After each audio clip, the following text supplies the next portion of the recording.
ఇంద్రకీలాద్రిపై ఉగాది శోభ సంతరించుకుంది. శక్తికి ప్రతీకగా నిలిచి కనకదుర్గమ్మ తల్లి దివ్య సన్నిధి ఉగాది శోభతో అలరారుతోంది. అమ్మవారికి ఈ రోజు ఉగాది సందర్భంగా సుగంధ పరిమళ ద్రవ్యాలతో అభిషేక పూజలు నిర్వహించారు. తెలుగు సంవత్సరాది ఉగాది సందర్భంగా అమ్మవారిని దర్శించి తరించేందుకు భక్తులు బాలు తీరారు. ఈ రోజు సాయంత్రం పంచాంగ శ్రవణ కార్యక్రమాన్ని నిర్వహిస్తున్నారు. ఇంద్రకీలాద్రిలో ఉగాది వేడుకలపై మరింత సమాచారం మా ప్రతినిధి అనురాధ అందిస్తారు.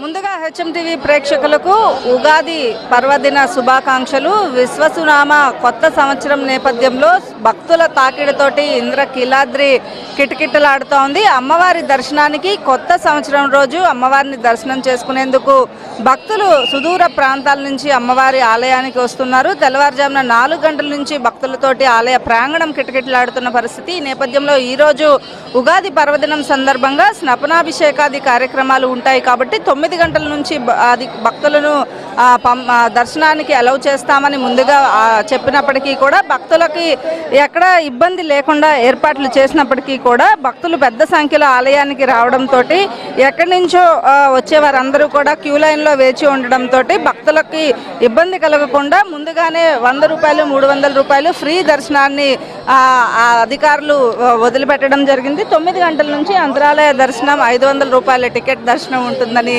అధికారులు చెప్తూ ఉన్నారు. అమ్మ చెప్పండి, ఎక్కడి నుంచి వచ్చారు? అమ్మవారి దర్శనం ఎలా జరిగింది? ఎప్పుడు వస్తూ ఉంటారా? అమ్మవారి దర్శనం ఫ్రీగా జరిగింది. అధికారులు బాగా స్పందిస్తున్నారు. ఇక్కడ దర్శనం బాగా చేసుకున్నాము. మేము నంద్యాల నుంచి వచ్చినాము. కర్నూలు జిల్లా నంద్యాల జిల్లా నంద్యాల నుంచి వచ్చేసినాము. ముందు ఎప్పుడన్నా వచ్చారా? ఇప్పుడు మేము రాక కూడా 4-5 ఏళ్ళు అవుతుంది మేడం. అప్పటికన్నా ఇప్పుడే బాగుంది మేడం. ఇప్పుడే దర్శనం బాగా అబ్బుతుంది. దర్శనం బాగా అయింది. అమ్మవారిని బాగా దర్శనం చేసిపోయినాం మేము.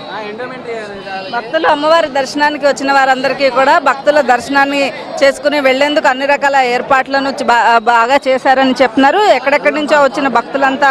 అమ్మ చెప్పండి, ఎక్కడి నుంచి వచ్చారు? అమ్మవారి దర్శనం ఎలా జరిగింది? ఏర్పాట్లు ఎలా? మేడం బాగానే ఉన్నాయి. ఇప్పుడు కొంచెం డెవలప్ అయింది, బాగానే ఉంది, బెటర్. ఎక్కడి నుంచి వచ్చారు? విజయవాడ సనత్ నగర్ నుంచి వచ్చింది. ఓకే, అమ్మవారి దర్శనానికి ఎప్పుడు వస్తూ ఉంటారు కదా మీరు. ఉగాది ఏర్పాట్లు ఎలా ఉన్నాయి? ఎందుకు ఉగాది రోజు అమ్మవారిని దర్శనం? ఉగాది అంటే కొత్త సంవత్సరం లెక్క, అందుకనే కొత్తగా అమ్మవారిని దర్శించుకొని కొత్త జీవితాన్ని ప్రారంభించుకొని ఇదివరకు కన్నా ఇప్పుడు బెటర్, బాగానే ఉంది. అంతటి లెక్క అన్ని ఏర్పాట్లన్నీ బాగానే చేశారు, బాగానే ఉంది. భక్తులు ఎక్కడి నుంచో వచ్చేటువంటి భక్తులు అయితే ఉన్నారు. చెప్పండి, మీరు ఎక్కడి నుంచి వచ్చారు? అమ్మవారి దర్శనం జరిగిందా? ఎలా నుంచి వచ్చామమ్మా? మాకూరుపల్లి మండలం.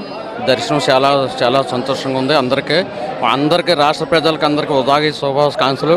దుర్గతల్లి అందరినీ ఆశీస్సులు బాగా చూడాలని ఆశిస్తూ మాకు అందరికీ చాలా సంతోషంగా ఉందమ్మా. ఫ్రీగా దర్శనం అయ్యింది, ఇబ్బంది ఏమీ లేదు. ఎవరికి ఎలాంటి భక్తులకు ఇబ్బంది లేకుండా శుభ్రంగా అయిందమ్మా.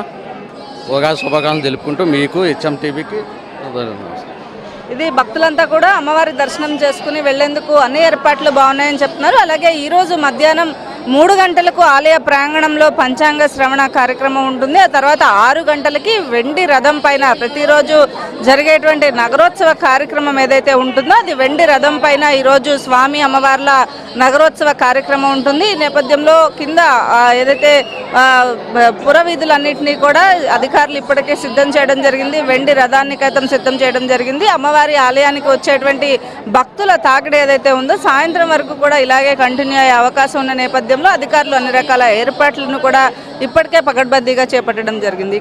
ఇది తాజా పరిస్థితి. కెమెరా పర్సన్ గణేష్తో కాంతి, హెచ్ఎంటీవీ, విజయవాడ.